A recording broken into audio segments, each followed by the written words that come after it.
Jai Shri Mataji. Good morning, everyone. Let's bow down to Shri Mataji raise our mother Kundalini and put Bandhan.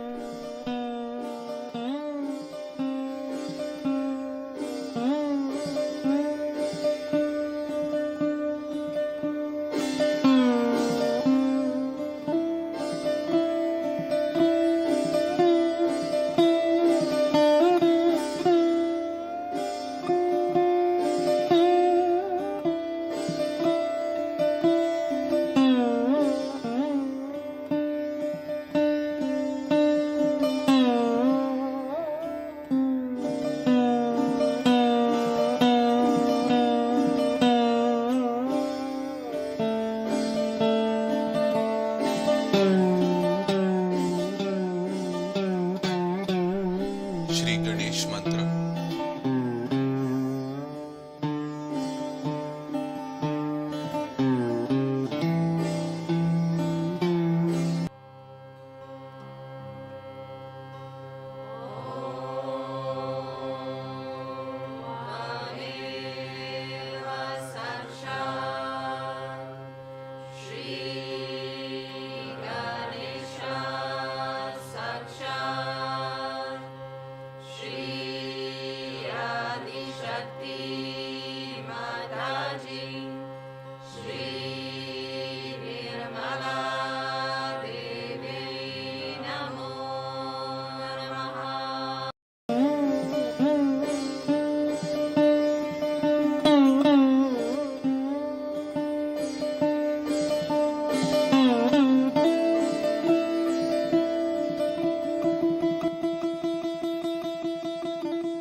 Now let us listen to Shipataji's speech.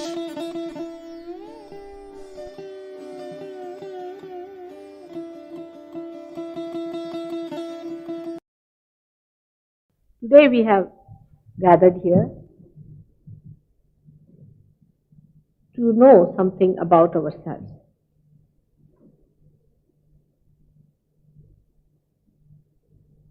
If the knowledge is from the books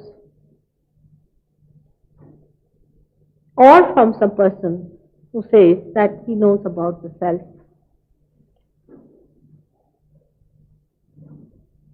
how far will it reach us? It can only go up to mental level. And we can only understand it through our mental understanding. The mental understanding comes to us through our rationality, through our intellect, which in itself is a limited thing. So we enter into another understanding which is still very limited. For example, if I tell you that there is a self within us, in our heart, which decides, and that there is a power within us which is all the time waiting for an occasion to give you your second birth. If I tell you that, then you will only understand me mentally. This is all being said already. What is so new about it? At the most, I might give it in a very modern fashion, something quite intellectual, which will make you more have mental feats to go round and sit down and analyze and reach nowhere. I say there is a power, no doubt, which is called as Kundalini within us.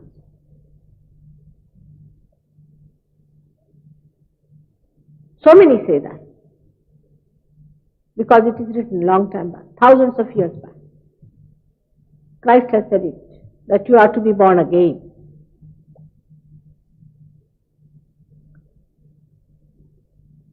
That you are to be baptized, not by theological college people, but somebody like John the Baptist, who had the authority from the divine. This power does lie dormant within you. But everybody writes differently about it. Very few really agree. This is another confusion. One faces that there is a power lying within us, and some say that it gives you electric shocks. Some say you start jumping like a frog, and some say you start flying in the air.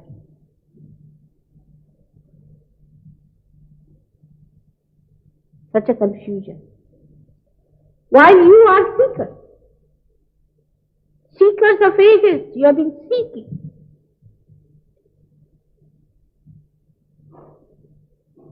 You are genuine seekers.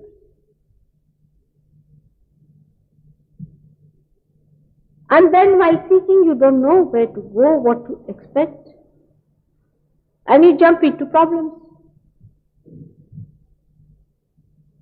The other day, when I went to Switzerland, one of my children who had arranged the program, he told me, "Mother, here people are very skeptical about Indian gurus." I am happy about it. Really very, very happy. At least they have started thinking about it. Because they have been deluded, they have been deceived, and now they are disillusioned completely.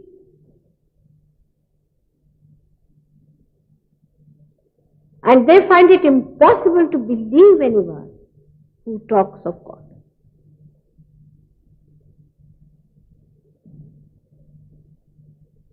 So the first topic that he wanted me to discuss in my stay there was demystification of gurus. Quite a challenging process. But this I said in 1917 in India. In 1973 in America, but nobody would like me for that. They said, "Why should you criticize others?" Falsehood is falsehood, and reality is reality. You will now know, through some of those people who are here, that how you have been misled, how you have been deceived for money, which you cannot understand, because you have gone beyond it now. You are seeking beyond money. You know that money is not going to give you joy. You know that very well. But those who have not yet known that, still they are sort of climbing up the cusp, have not seen the ditch down below. Such people try to come up and give you some sort of a jargon and receive lot of money from it.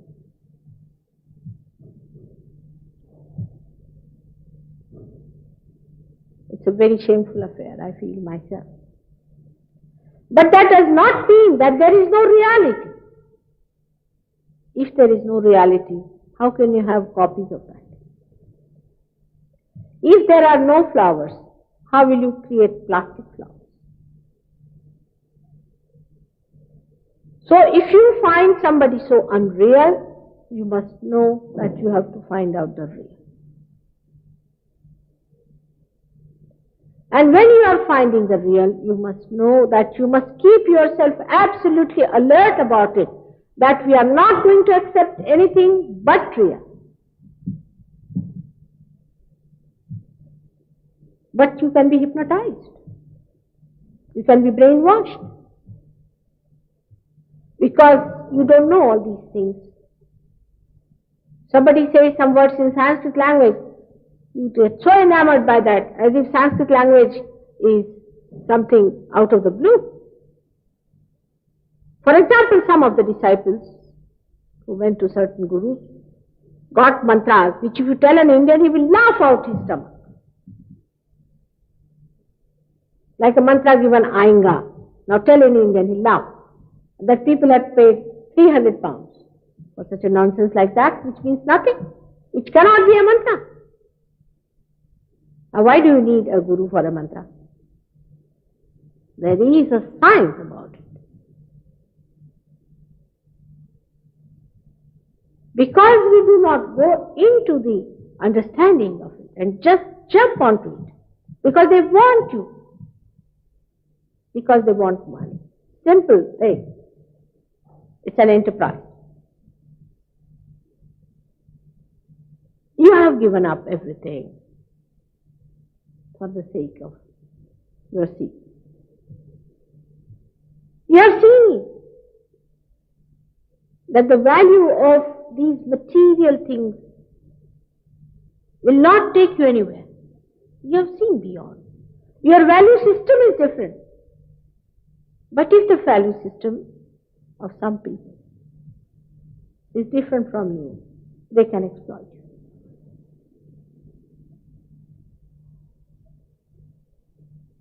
So the natural reaction, I can understand very well, should be such, but there is reality. And that it exists within you, and that there is self within you. And once discovered, you find your absolute. To tell you that you should become a very quiet, serene person would be absurd. To tell you that you should be such a master over your passions and your lusts and your greed, that nothing should sort of dominate you. This is just giving a big lecture to you. It has no meaning.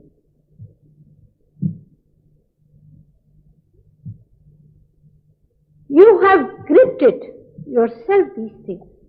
And how will you leave it when your grip is so strong? You have to grip something else. There's a simple common sense.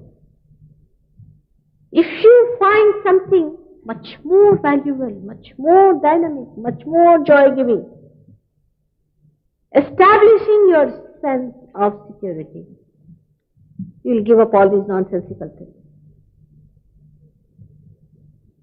But see how this works out.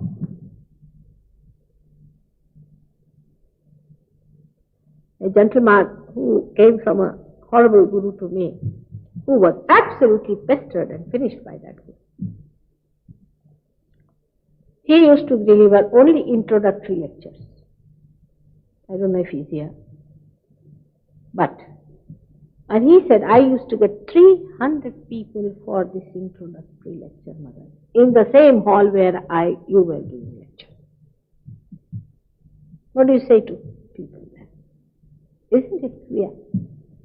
He's a well-known person who charges you money, who gives you courses. He has ruined so many people. It's like just now I was watching people going into the pub and coming out of it all drunk, and others are attracted much more seeing them being drunk like that. Sometimes it's impossible to understand human nature. And when the reality stands before you, you crucify that. How do you explain all? And the acceptance of reality is your glorification. Are you going to add anything to reality? Supposing I wear a diamond necklace, it is going to adorn me and not to the diamond necklace. But this is billions and billions times brilliant than all these things which adorn us. If you accept that, you will be glorious and you will be lustrous, isn't it? Think about it. Because we are charmed by these outside things, they are deceptive ways, they are cunning ways, and that we are hypnotized. That's the only explanation I have. That's how they have managed so far. And one after another, this hypnosis spreads like fire. You ask them, what did you find? Don't ask us. We are very happy people. After 3 days, you find the person has committed suicide.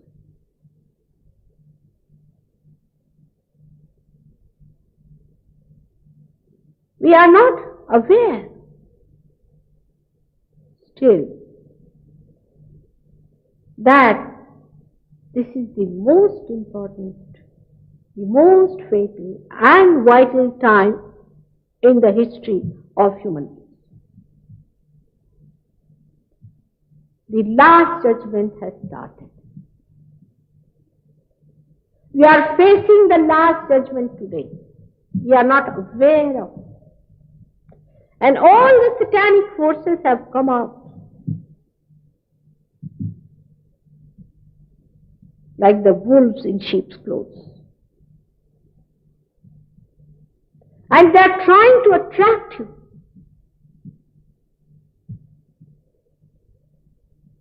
And you do not judge them. You only sit down and judge the reality. It has started. It's a fact. It has started. Now let us see from God's point of view how He is going to judge. It is easy to say that we don't believe in God. Very easy to say we don't believe in this government. But if you do anything wrong, then you know there is a government acting. In the same way, it is very easy to say that we do not believe in God. He is so compassionate. He is so loving. He is so kind that He has given us our freedom to know ourselves. And we rely on it. We take Him for granted. He has made us human beings from amoeba to this day. He spread out such beautiful world around us. He's done all that. But there is a judgment which we have to face now. And the judgment that is going to come from God is not going to be the way we understand, that He sits like a magistrate and calls you one by one, come along. Then you have a pleader there sitting. But in a subtler way, He has already put the judging forces within you. See, in the evolution He has worked it out. In the evolution, how beautifully He has worked it out. From amoeba to the stage that we have come. Many people, we can say many animals were discarded. He saved some animals, like from the mammoth family, He saved elephant. He saved so many animals and so many were discarded one by one all these years. In the same way, human beings who have been very much on the extremes have been discarded. You see the history.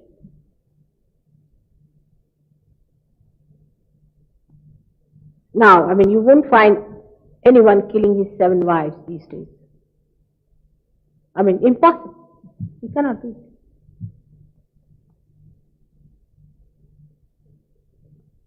Person like Hitler came up, finished. Anybody who came up with any extreme ideas of domination or anything was finished by it. Those ideas die out. People are ashamed of them, and new ideas come up into human beings. Accepting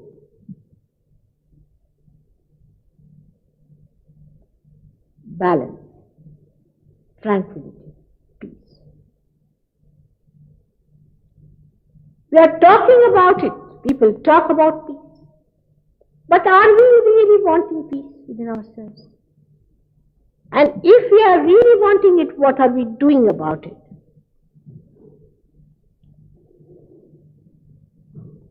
Actually, the judgment has started. And to judge you, God has already placed whole magistracy within you. All the magistrates are already sitting down there. Christ has said, those who are not against me are with me. These are the magistrates. And these magistrates have settled down within you on different centers in your spinal cord and in your brain. I'm sorry we don't have any map to show you the magistrates and their seats. It's very interesting. And all these seats have like a panel sitting in your brain.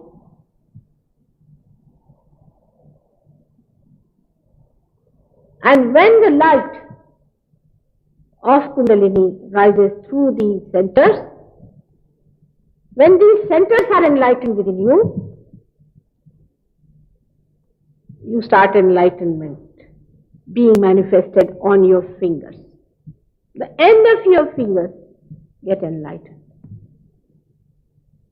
The sensitivity of your fingers tell you what centers are there affected within you.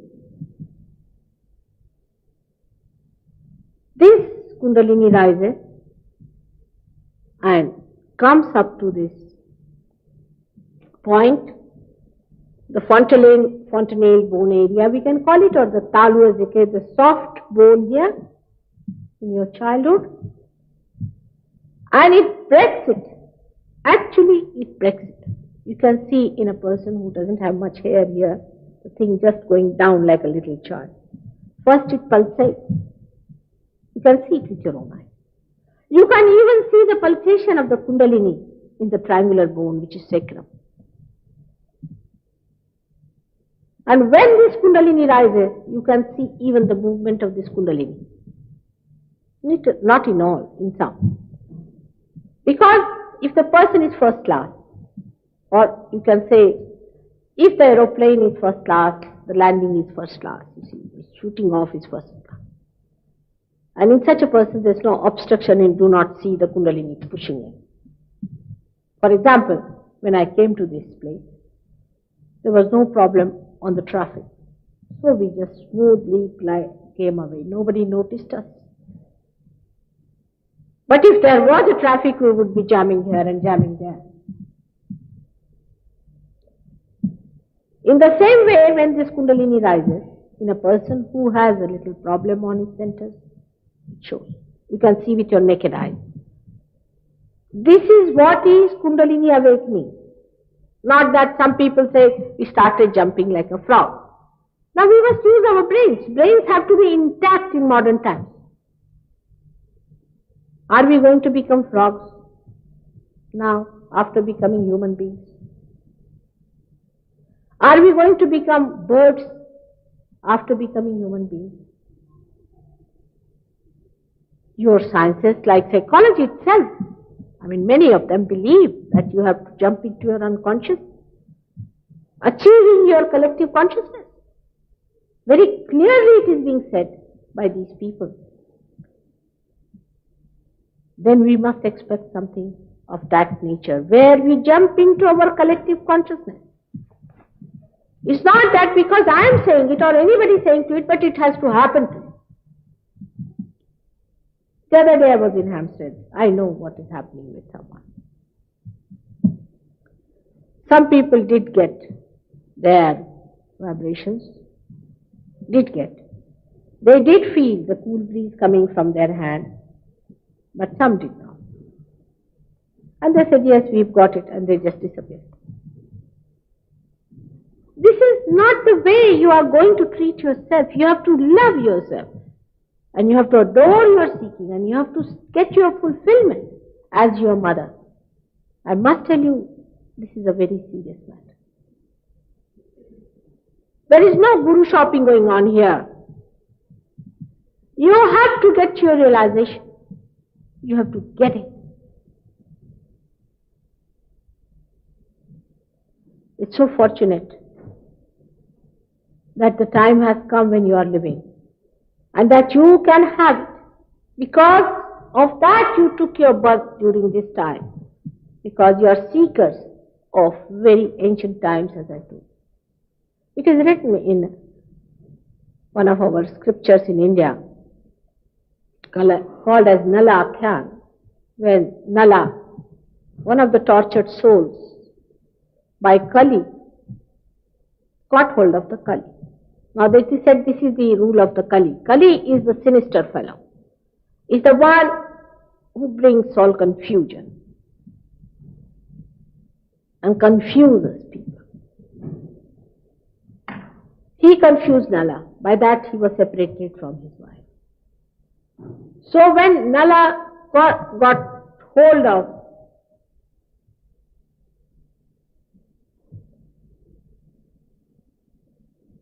this Kali, he said, now I am going to kill you. I am going to kill you once for all, so you do not create confusion into people anymore. So Kali said, all right, you can kill me, I accept. But first you know my importance, Mahatma, know my importance. I too have an importance. He said, what importance can you have? You create confusion in the minds of people. What importance can you have? He said that when I will be ruling, means when he will be in these modern times, ruling means creating confusion in our minds. Everything has become relative. We talk like that. Yes, may be alright, may not be alright. May be good, may not be good. That is the time when the confusion will be reigning on this earth. That's Kali Yuga, the modern times. Those great saints and those people, the seekers, the sadhakas, who are searching God in the hills and dales and in the caves, will come back as ordinary householders, and they will get the reality. In this confusion only, they are going to get the vision of reality. They are going to become the reality.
त्वमेव साक्षात्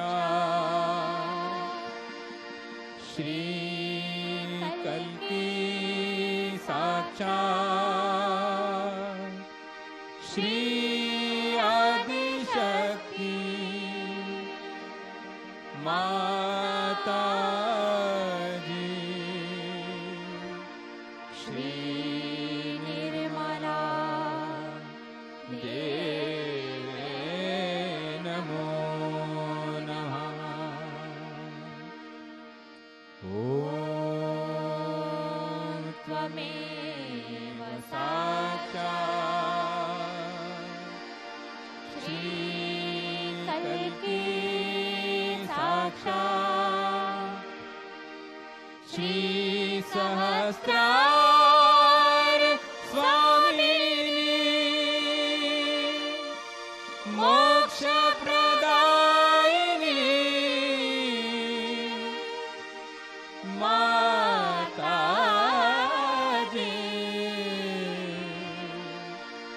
श्री निर्मला देवे नमो नमः। श्री निर्मला देवे नमो नमः। श्री निर्मला देवे नमो नमः।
Thank you, Shri Mataji, for this collective morning meditation. Thank you very much. Jai Shri Mataji. Let's bow down to Shri Mataji, raise our Mother Kundalini and put Bandhan.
again tomorrow for collective morning meditation.